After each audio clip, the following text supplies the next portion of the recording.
The night pressed against the lab windows as the narrator watched Dr. Mason Hale trace a spiral of symbols across a faded notebook, and Mason said, "The sequence matches the plague genome." He steadied his breath while the fume hood hummed. He pipetted a clear drop into the vial, and the liquid flashed like a warning. Dr. Priya Desai called Mason, "Slow down," but he kept writing. He felt the old ache of failure loosen its grip as numbers aligned. Mason said, "If the vectors fold like this, the cure synthesizes clean."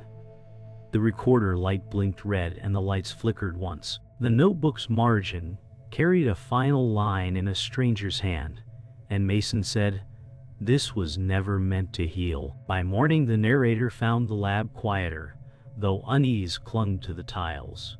Mason said, "The margin note is a warning, not poetry."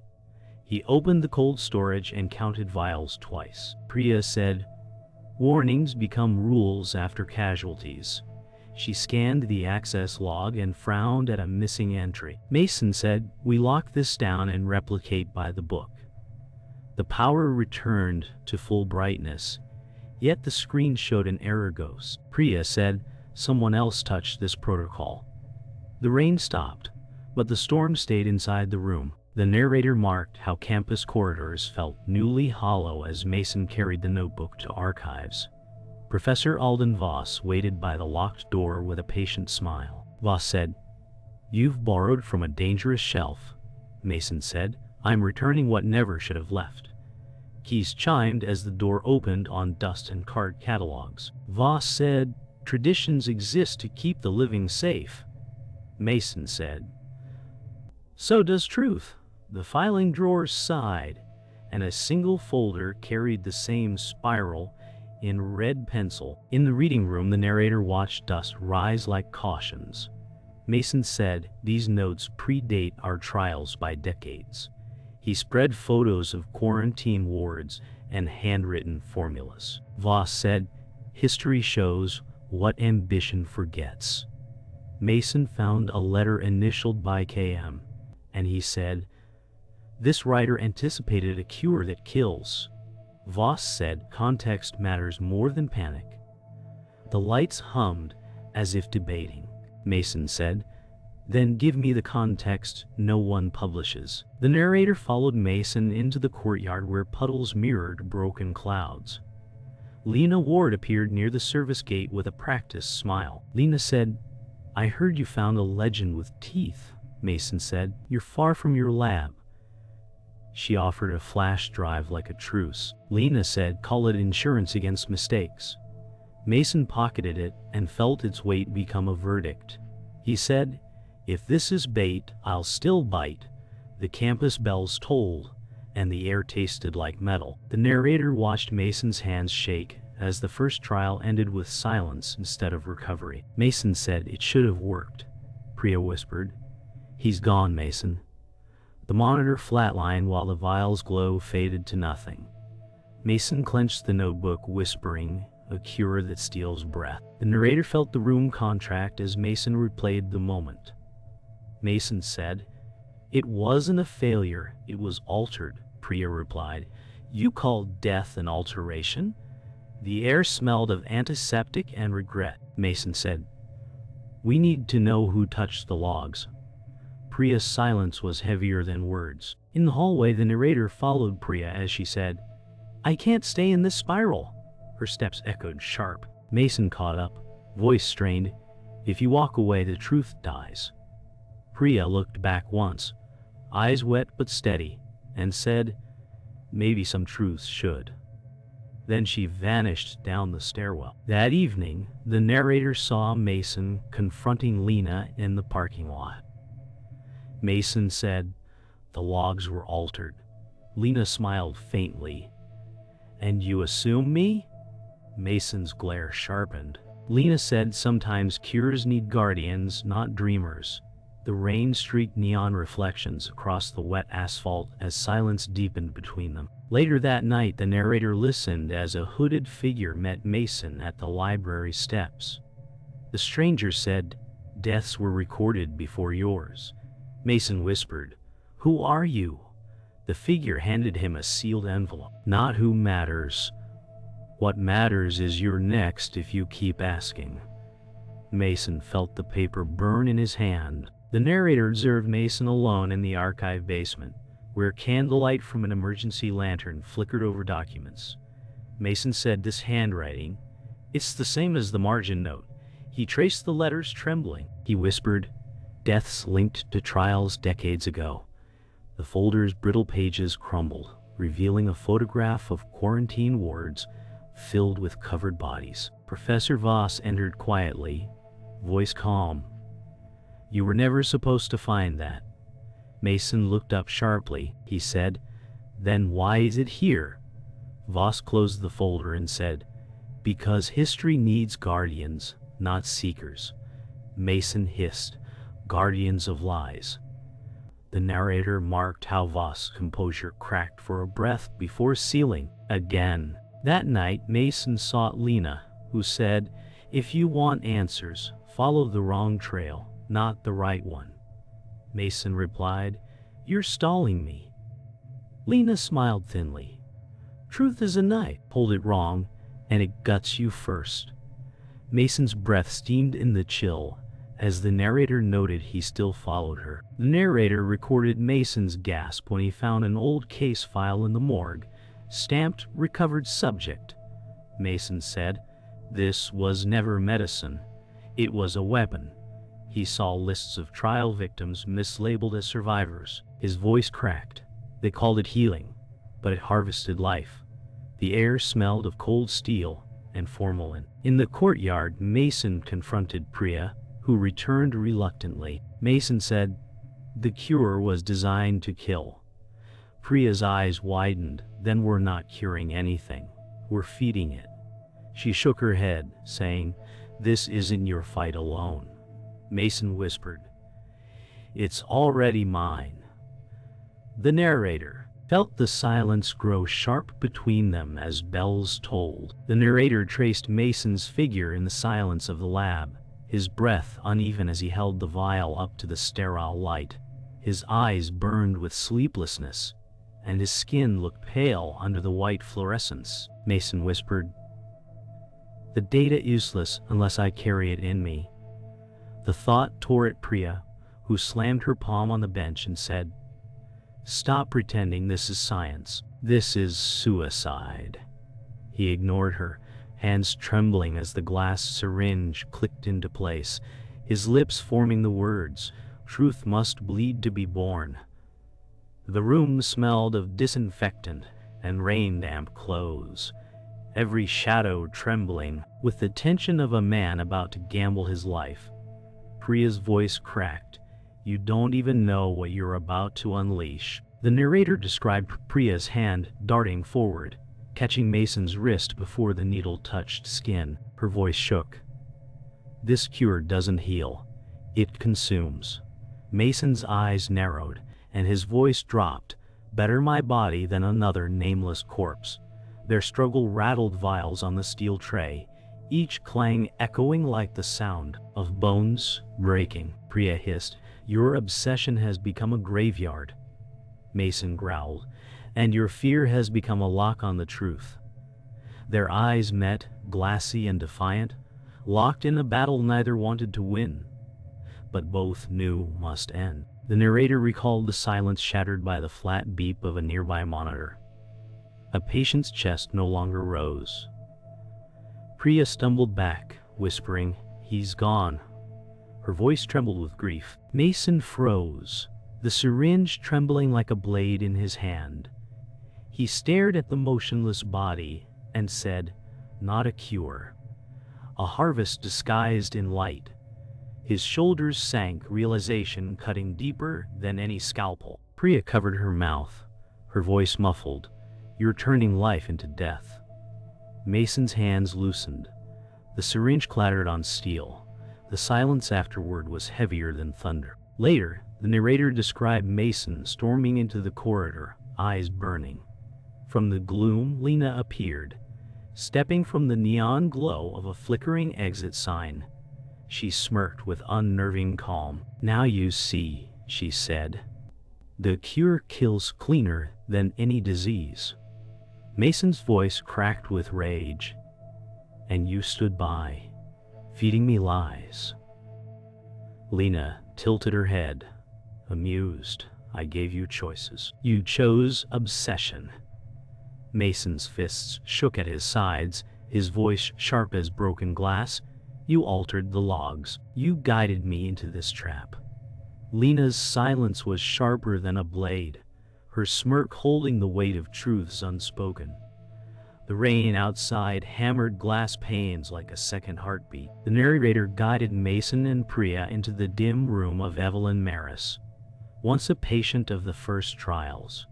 Her voice was frail yet heavy with memory. We weren't patients, she whispered. We were fodder. Mason crouched beside her, his hand trembling as it clasped hers. They used you, he whispered. Evelyn's sunken eyes glimmered. Every dose took years. It left the sickness untouched, but took pieces of us away. Priya's voice cracked. Then all of this, the cures, the trials, the research, it was always death masked as medicine. Evelyn coughed weakly, tears cutting lines down her cheeks. Mason said, a weapon draped in hope. He squeezed her hand as if promising the ghosts of the past that he would never let them fade again. The narrator watched Mason unfold the final archive sheets under the dim glow of the reading lamp. The pages revealed not only data but signatures of men who sanctioned experiments long before his time. Mason whispered, it was never about healing. His voice trembled with both rage and revelation. Priya, standing close, muttered, you're uncovering a crime buried as science. Mason's eyes narrowed. No, Priya, it's genocide written in formulas. The faint hum of the building pressed in like judgment. The narrator noted how Voss stood in the threshold, his silhouette framed by the amber hall light. Voss said quietly, some truths die to protect the living. Mason snapped, no, they're killed to preserve your throne. Voss leaned on his cane, lips thinning. Control is survival. Mason rose, voice like steel, and silence is murder. The silence felt heavier than their words. That night, the narrator followed Mason into a ruined courtyard where Lena appeared beneath the broken clock tower. Mason said, you were feeding me lies. Lena's eyes glittered. I was feeding you survival. Mason stepped forward, anger sharp. You wanted me blind. Lena's smile fractured. I wanted you alive. The rain began again, as though to cover the half-truths between them. The narrator recorded Mason's voice trembling as he faced Priya in the lab. I don't know who to trust anymore, he said. Priya's reply was raw. Then trust yourself before you're consumed. Mason closed his eyes, whispering, every ally feels like another knife. Priya touched his arm gently. Then maybe trust me one more time. The storm outside rattled the glass, echoing their unease. The narrator lingered as Mason met the mysterious informant beneath the library steps. The cloaked figure said, you've almost reached the end, but endings burn, Mason asked. Why, give me this. A slip of paper changed hand. The figure whispered, because truth is the only cure worth dying for. Mason gripped the paper, veins pulsing, and said, then I'll burn with it. The wind tore at their words, scattering them like ash. The narrator followed Mason into the sealed chamber beneath the university, its stone walls sweating moisture and buzzing with failing fluorescence. Mason faced Voss, who stood calmly before stacked crates damped with military insignias. Mason said, you buried every death here. Voss's voice was low and deliberate. I preserved humanity by sacrificing pieces of it. Priya's breath shook as she whispered, you turned a cure into a weapon. Mason's hand clenched the folder, and he said, all of them were pawns in your design. Voss leaned forward, eyes glinting. You cannot hold the weight of truth and live. The chamber felt smaller, air heavy with rot and secrets. Mason's voice cracked, then we both bleed for it. The silence pulsed like thunder. The narrator described Priya stepping forward, trembling but firm. Priya said, "Your sister's name is here, Daniel. She died in Voss's ledger." Daniel Mercer's face hollowed as he whispered, "You knew, Mason? And still you tested it?" Mason's voice broke. "I thought I could finish what they started. Turn poison into salvation." Daniel slammed the file shut, voice shaking. "You killed her all over again." Mason's shoulders fell, his voice fraying. "I wanted to save her, all of them." Priya placed a hand between them, whispering, "Pain built this cure. We either end it or we become it." Daniel's eyes glistened as he muttered, "Then end it where it began." The chamber's echoes felt like graves breathing. The narrator witnessed Mason's fury crest when Lena appeared with calm confidence. Lena said, "You were never supposed to get this far." Mason growled, "You fed me half-truths to lead me astray." She smirked. "And you followed willingly, desperate for meaning." Priya shouted, "You altered his protocols." Lena replied smoothly, "Because chaos must be contained." Mason lunged forward, shouting, "You betrayed us all." Lena's voice softened, "I betrayed nothing. I chose survival over idealism." The echo of her words wrapped around the chamber like chains. Mason's breath turned ragged as he whispered, "You killed them to keep control," Lena said, "and you killed them chasing truth." The narrator felt betrayal slice deeper than any wound. The narrator marked the tremor in Mason's voice when he turned to Priya. Mason said, "Even you knew pieces I didn't." Priya whispered, "I tried to shield you from the truth's cost." Mason stared, broken, "And yet you let me bleed for it." Priya's voice cracked, "I wanted you alive, not consumed." Daniel's voice cut like stone, "And yet all of us bled." The silence hung before Priya finally said, "Then let me share it now. The cure isn't medicine, it's replication. It breeds death in every host." Mason's face twisted, "Then every vial is a coffin waiting to be filled." Voss's cane struck the ground, booming, and coffins preserve order. The air shook with fury and grief. The narrator described the climax as Mason raised the final vial, its glow staining his face. Voss growled, "Destroy it, and you destroy hope." Mason roared, "Hope built on corpses is rot." Lena stepped forward, voice urgent. "Think, without it, nations collapse." Priya whispered, "With it, people collapse." Daniel's voice cracked. My sister's voice ended in that glow. Mason's hand trembled, but his gaze hardened. He said no more.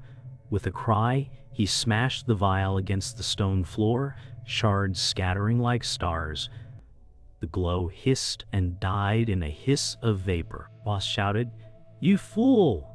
Mason whispered, "I chose truth over control." The chamber filled with silence heavier than any scream. The narrator ended, and the cure died with them. The narrator carried the silence of the storms passing into the wrecked lab, where broken glass glittered like bones across steel. Mason stood alone, shoulders heavy, staring at the shards of the destroyed vial. His voice cracked. "It's over, but at what cost?" He felt the weight of every face lost to the cure and every scream hidden in archives. Priya stepped closer, whispering, "The cost was always blood. You just stopped the bleeding." Mason shook his head, voice hollow, "I've ended the cure. But I didn't save anyone. I only revealed their deaths." The narrator marked how the room smelled of ozone and sorrow, how Mason's silence filled the space more than thunder ever had. The narrator followed Priya as she sat against the cold wall, whispering, "Maybe we never should have looked for it." Mason lowered himself opposite her, voice raw. "Truth was always going to be found. If not us, someone else." Priya shook her head, "But finding truth doesn't mean surviving it." Mason sighed, No, it means carrying it until it crushes you. Their silence stretched, but behind their eyes was an understanding. They had seen the world's hidden wound, and it would scar them both forever. The narrator said the truth no longer chased them. Instead, it lived inside them, burning like ash. The narrator found Lena sitting on the fountain's edge outside, her smirk gone, replaced by hollow eyes. Mason approached, jaw tight. Lena whispered, "I thought betrayal would buy me a place in history." Mason replied, "History won't remember you, only the bodies you helped bury." Her lip trembled.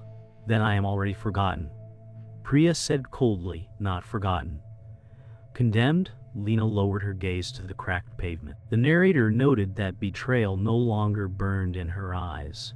It had curdled into regret too late to matter. The narrator described Voss exposed at last, led away by investigators. He sneered, "You think ending the cure ends me?" Mason replied sharply, "You ended yourself." Voss' cane struck the ground as he barked. "You'll need me when the next plague rises," Priya said. "Not if truth speaks louder this time." The crowd murmured, uncertain. But Voss's power had cracked beyond repair. The narrator said his empire of secrecy collapsed like paper in rain, leaving only the ruin of his name. Mason turned away, no victory in his step, only the burden of having stripped away lies. The narrator ended with Mason walking through the quiet campus at twilight, footsteps echoing on stone. He whispered, "The cure was never meant to heal, only to remind us that truth destroys as much as it saves." Priya called softly from behind. "What now?" Mason didn't turn. "Now we live with what we've seen." Daniel's voice lingered in memory, "Let the dead rest." The bells tolled low, fading into evening mist. Mason's silhouette disappeared into the shadows of the courtyard, forever changed. The narrator said the world would go on, unknowing, while those who saw the truth carried its poison in silence.